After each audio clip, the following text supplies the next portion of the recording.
Mukunda jewellers మొట్టమొదటి factory outlet లో Kasaraperu festival ఫిబ్రవరి 7 నుంచి 15 వరకు, జూబ్లీస్ లో ఫిబ్రవరి 28న మరియు వైజాగ్ లో ఫిబ్రవరి 29న మన నూతన బ్రాంచెస్ ప్రారంభం.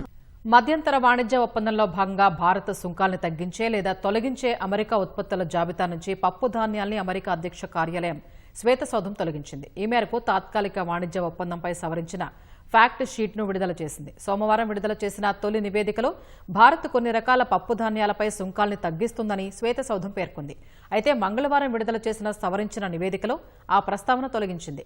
మరికొన్ని పదాల్ని కూడా మార్చింది. నట్స్, సోయాబీన్ ఆయిల్, వైన్ వంటి జాబితా నుంచి పప్పు ధాన్యాలను తొలగించింది. గతంలో అమెరికన్ ఉత్పత్తుల్ని భారత్ కొనుగోలు చేయడానికి కట్టుబడి ఉందని పేర్కొనగా తాజాగా నివేదికలో కొనుగోలు చేసే ఉద్దేశంలో ఉందని మార్చింది. అమెరికాకు చెందిన పారిశ్రామిక, వ్యవసాయ ఉత్పత్తులు, డ్రై డిస్టిలర్స్ గ్రెయిన్స్, జొన్నలు, dry fruits, soybean oil, wine వంటి వాటిపై భారత సుంకాలను తగ్గించనుందని పేర్కొంది. రాబోయే 5 ఏళ్లలో సుమారు $500 బిలియన్ విలువైన అమెరికన్ ఇంధనం, ఐటీ, బొగ్గు, ఇతర ఉత్పత్తుల్ని కొనుగోలు చేయాలని భారత్ భావిస్తోందని తెలిపింది.